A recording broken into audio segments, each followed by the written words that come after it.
नमस्कार, शारदास किचन मध्ये आपलं स्वागत आहे। आज आपण बनवणार आहोत खमंग ढोकळा, गुजराती रेसिपी।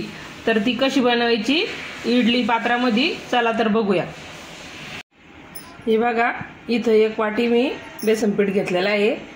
याला व्यवस्थित चाळून घ्यायचं।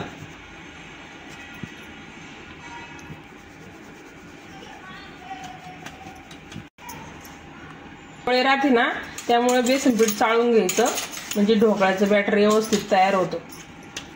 ज्या वाटीने बेसन पीठ घेतलं त्याच वाटीने अर्धी वाटी रवा घेतलेला आहे, तो पण चाळून घ्यायचा। हे बघा, हे पीठ याच्यात काढून घेतलं मी। आता याला थोडं मिक्स करून घेऊया आणि बाकीचं साहित्य त्याच्यात टाकायचं आहे। हे बघा, इथं मी या चमच्याना 3 चमचे दही घेतलेलं आहे, हे याच्यामध्ये टाकून द्यायचं। आणि त्याच चमच्याना अर्धा चमचा साखर घेतलेली आहे, चवीनुसार मीठ, अगदी थोडीशी हळद टाकायची, जास्त हळद नाही टाकायची। आता याला व्यवस्थित मिक्स करायचं आणि थोडं थोडं पाणी टाकून याचं बॅटर तयार करून घ्यायचं। एकदम पाणी टाकायचं नाही।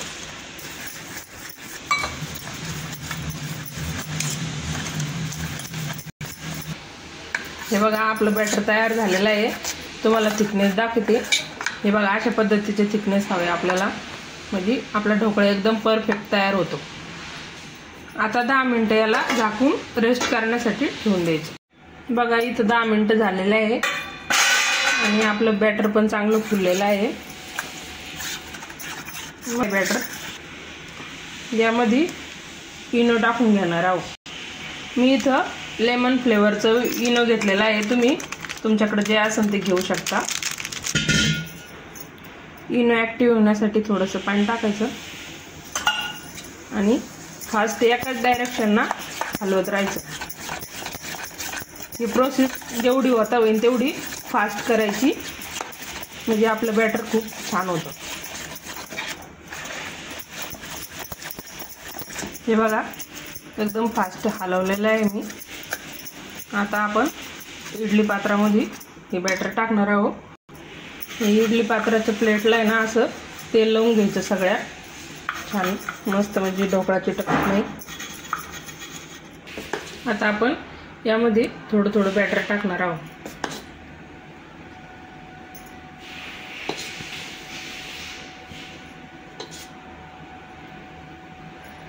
प्लेट त्या भांड्यामध्ये ठेवण्याआधी अशी थोडी टॅप करून घ्यायची, म्हणजे त्याच्यातले बबल बाहेर निघून जातात आणि ढोकळा असा मस्त सॉफ्ट होतो। बघा, इथं इडली पात्रामध्ये मी पाणी गरम व्हायला ठेवलेलं आहे। 1 ते 1.5 ग्लास पाणी घेतलेलं आहे। आता पाणी गरम झालेलं आहे, आपण आता डिश ठेवूया त्याच्यात। आता सगळे प्लेट ठेवून घेतलेलं आहे मी। आता आपण याला झाकण लावून देऊया आणि 10 मिनिटं फुल गॅसवर ठेवून देऊया। 10 ते 12 मिनिटं झालेले आहे। आता आपण चेक करून बघूया। अशी टूथपिक घ्यायची एक आणि अशी टाकून बघायची। बघा, एकदम क्लीन निघलेले आहे, म्हणजे आपला ढोकळा व्यवस्थित झालेला आहे। गॅस बंद करून घ्यायचा आणि याला थंड व्हायला ठेवून द्यायचं। आपला ढोकळा थंड होतो तोपर्यंत आपण तडका तयार करून घेऊया त्यावर टाकण्यासाठी। हे बघा, थोडंसं तेल टाकलं मी, थोडीशी मोहरी टाकून घ्यायची, 3 ते 4 हिरव्या मिरच्या घेतलेल्या आहे मी, लंब्या लंब्याला कट करून त्या टाक। मिरची चांगली परतू द्यायची, कढीपत्ता टाकायचा। आता थोडंसं पाणी टाकून घ्यायचं, 1 अर्धा ग्लास, थोडंसं मीठ टाकायचं। आता आपली फोडणी झालेली आहे। आता आपण गॅस बंद करू।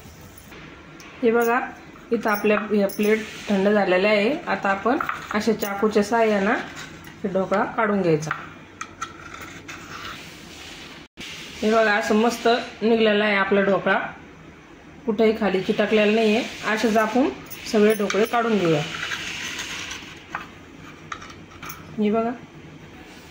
हे बघा, आपला इडली ढोकळा तयार झालेला आहे। बघा, कशी स्पंजी झालेला आहे ढोकळा। आणि हे बघा, तोडून बी दाखवते मी तुम्हाला, किती छान असं झालेलं आहे। आता आपण यामध्ये फोडणीचं पाणी टाकून घेऊया। आता असं सगळ्या ढोकळ्यावर पाणी टाकून घ्यायचं आणि या फोडणीच्या पाण्यामध्ये तुम्हाला आवडत असेल तर साखर टाकू शकता। मी बॅटर कालवताना साखर टाकली होती, त्यामुळे मी फोडणीच्या पाण्यामध्ये साखर टाकलेली नाहीये। कोणाला अशी आवडती, कोणाला त्याच्यामध्ये टाकून आवडते, त्यामुळे तुम्हाला जशी आवडेल तशी तुम्ही टाकू शकता। बघा आपला किती छानपैकी ढोकळा तयार झालेला आहे। तुम्हाला कसा वाटला आजचा माझा ढोकळ्याचा व्हिडिओ नक्कीच मला कमेंट करून सांगा। आणि अशाच नवीन नवीन रेसिपी बघण्यासाठी शारदास किचनला हक्काने सबस्क्राइब करा। भेटूया आपण नवीन नवीन रेसिपी घेऊन पुढच्या व्हिडिओमध्ये।